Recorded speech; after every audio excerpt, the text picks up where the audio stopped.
Salut à tous, aujourd'hui je viens vous parler cinéma. Alors en fait pour vous expliquer un peu, je participe à un challenge lancé par Benjamin du blog Benji's Universe et ce challenge s'appelle le film de la semaine. Alors en fait le principe c'est de regarder au minimum un film par semaine. Et à la fin de l'année il faut avoir vu un minimum de 52 films. 52 c'est le nombre minimum mais après on peut tout à fait en regarder plus si on le souhaite. Donc les participants à ce challenge doivent poster des chroniques sur les films vus. Soit on fait une chronique par film si on est courageux, ou soit une par mois en regroupant tous les films du mois, soit 4 ou plus. Évidemment j'ai choisi la deuxième option parce que je me sentais pas capable du tout de faire une vidéo par film. Et donc voici la chronique des 4 films que j'ai regardés en janvier. Commençons donc avec le premier qui est Princesse malgré elle. J'avoue que c'est absolument pas mon genre de prédilection en matière de film. C'est un film que j'aurais jamais été regarder de moi-même en fait. Mais ma mère avait envie de le voir donc je me suis dit que j'allais regarder avec elle.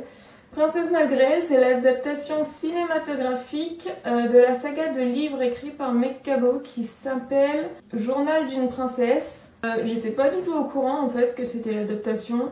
Je connaissais les livres de Meg Cabot parce que j'en ai entendu parler tout ça, mais bon après je les ai pas lus parce que ça m'intéresse pas plus que ça. Mais du coup voilà, je savais pas qu'en fait ce film-là c'était l'adaptation. Et donc du coup Princesse malgré elle raconte l'histoire de Mia Thermopolis, une lycéenne un petit peu timide avec un côté Ugly Betty parce que quand même au début du film elle est assez laide. Hein. Elle a une vie assez normale on va dire jusqu'au jour où sa grand-mère qu'elle avait jamais vue avant débarque chez elle et lui annonce que son père est mort et que maintenant Mia est la princesse du royaume de Génovie. Et donc voilà, je dirais que c'est un film assez léger on va dire. Je dirais que c'est plutôt destiné aux adolescentes ou aux enfants, filles plutôt. Voilà, ça reste un Disney quoi. Mais ça se regarde facilement, c'est divertissant. En fait on dirait un petit peu un conte de fées moderne quoi. Il y a de l'humour qui est un petit peu redondant parce que 99% du temps en fait c'est souvent causé par la maladresse de Mia. Elle fait pas tout le temps les mêmes conneries hein, mais c'est juste que voilà à chaque fois qu'il se passe quelque chose de drôle c'est parce qu'elle a fait une connerie. Sinon le rôle de Mia va très bien à Anne Hathaway je trouve. Elle fait une très bonne princesse survoltée et un petit peu fofolle du neurone. Le film a quand même quelques longueurs parfois parce que voilà c'est pas un film d'action. Forcément, au bout d'un moment, on commence à s'ennuyer un peu quand même, parce que mine de rien, ça reste un Disney, donc il se passe pas grand chose non plus. Donc forcément, il y a un petit peu de longueur. Mais globalement, ça se regarde quand même, voilà, facilement, un après-midi avec sa maman et du popcorn. Après, c'est pas non plus le meilleur film que j'ai vu de ma vie, mais c'est sympa, voilà. On peut résumer ça comme ça. C'est sympa. Ensuite, le deuxième film du mois de janvier est évidemment Un mariage de princesse, qui est en fait la suite de Princesse malgré elle, parce que bon, quitte à regarder le premier, autant regarder le deuxième aussi. Dans ce second film, on retrouve Mia, 5 ans plus tard, qui a terminé ses études et tout ça, qui est une vraie princesse. Elle a eu le droit à tous les cours possible et imaginable de comment être une princesse, comment se comporter en princesse et tout ça. Et donc on lui annonce qu'elle va devenir reine, elle va succéder à sa grand-mère en fait, mais pour devenir reine, elle doit absolument se marier. Et non seulement elle doit se marier, mais elle doit se marier dans le mois qui vient. Parce qu'en Génovie, en fait, les princesses, elles doivent absolument être mariées avant d'être couronnée reine. Et que en plus de ça, elle a de la concurrence pour prendre sa place sur le trône. Et donc forcément, elle se met très très vite à la recherche du mari parfait. Donc bah, comme le premier film, en fait, c'est quand même un truc, un film léger pour les filles où il se passe pas énormément de trucs. En gros, c'est la même recette que le premier film, mais en allant un petit peu plus loin dans l'histoire, quoi. On a toujours ces mêmes notes d'humour qui viennent du fait que Mia soit maladroite comme pas possible. Même après 5 ans d'entraînement à devenir une princesse, on va dire, elle arrive toujours pas à gérer son truc apparemment. La grand-mère est toujours très très cool. J'ai trouvé qu'il y avait encore plus de longueur dans ce film-là que dans le premier. Certaines scènes sont quand même assez inutiles et la fin est quand même assez prévisible je trouve. Donc comme pour Princesse malgré elle, ça se regarde facilement, c'est sympathiques. On passe plutôt un bon moment. Après voilà, je les ai vus une fois. Je pense que je les regarderai pas une deuxième fois quoi. Pour mon troisième film, j'ai choisi 16 vœux. Enfin choisi, c'est un bien grand mot, hein. C'est juste qu'il passait à la télé un matin. Et bon du coup voilà, j'avais rien à faire. Et donc je me suis dit pourquoi pas, on va regarder ça. Et donc c'est un téléfilm qui raconte l'histoire d'Abby qui rêve de son 16e anniversaire depuis qu'elle est toute petite. Et donc elle a une liste des 16 vœux qu'elle veut réaliser pour ses 16 ans. Et donc évidemment le jour J, rien ne se passe comme elle avait prévu. Et elle rencontre Céleste, une espèce d'ange gardien un peu bizarre qui lui donne 16 bougies magiques.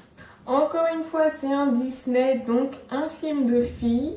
Donc on se retrouve avec une Abby qui est très contente d'avoir ses bougies magiques qui lui permettent en fait de réaliser les vœux qu'elle a sur sa liste. Et donc ça va faire d'elle la fille la plus cool, la plus branchée, la plus populaire du lycée. Et donc sans surprise au début, ça a l'air d'être une fille plutôt gentille. Et à force de devenir la fille la plus cool du lycée, tout ça, forcément son pouvoir lui monte à la tête. Ça devient une petite peste. Et évidemment, à force de faire la folasse avec ses vœux et ses bougies magiques, ça part en cacahuète, ça devient tout ce qu'elle voulait pas en fait.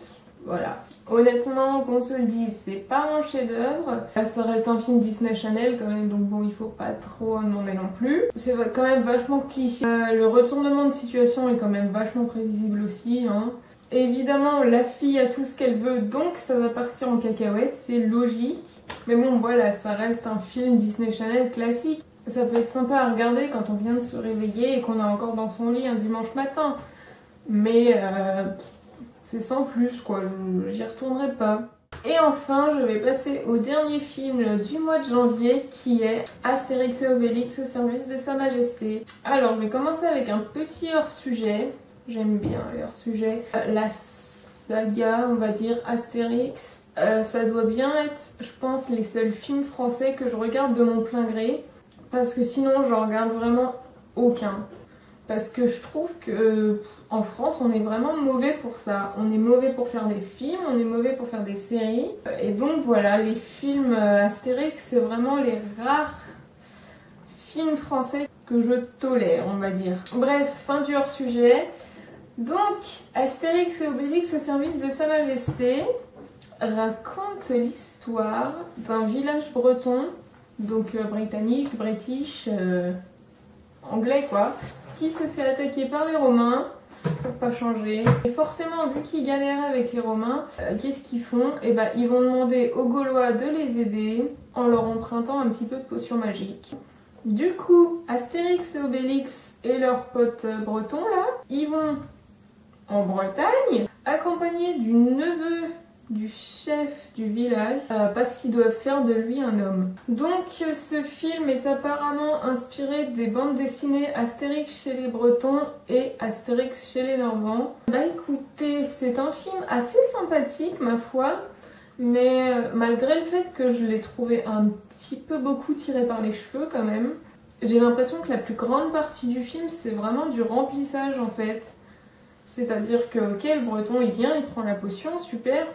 Et évidemment, s'il l'amenait directement au village pour défoncer la gueule aux Romains, il n'y aurait plus de film. Mais j'ai l'impression que tout ce qui se passe entre ces deux trucs-là, en fait, c'est du remplissage justement pour éviter que le film se termine trop tôt. Je trouve que le personnage de Gojurix c'est quand même super tête à claque, il est insupportable. Il est pas franchement utile au film quoi. Qui fait Astérix là, je sais plus son nom. Il est bien, il est genre 1 milliard de fois mieux que Clovis Cornillac quoi, parce que Clovis Cornillac c'était genre le pire Astérix de tous les temps. Mais surtout, je pense que la chose la plus importante, c'est qu'il manquait idée fixe. On le voit un petit peu vite fait, genre une dizaine de secondes au début du film, et ensuite plus rien.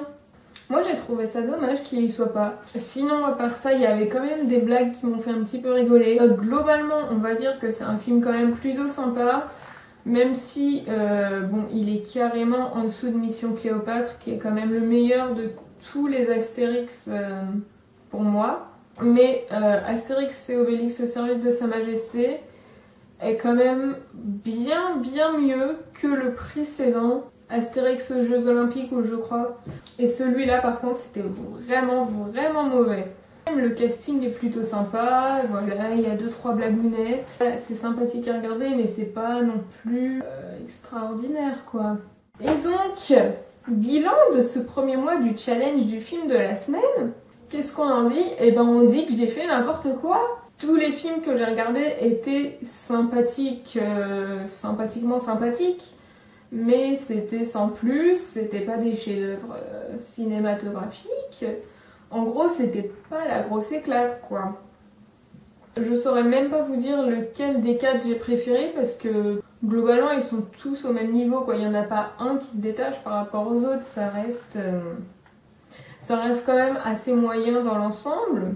Je vous jure que la prochaine fois, ça sera beaucoup mieux.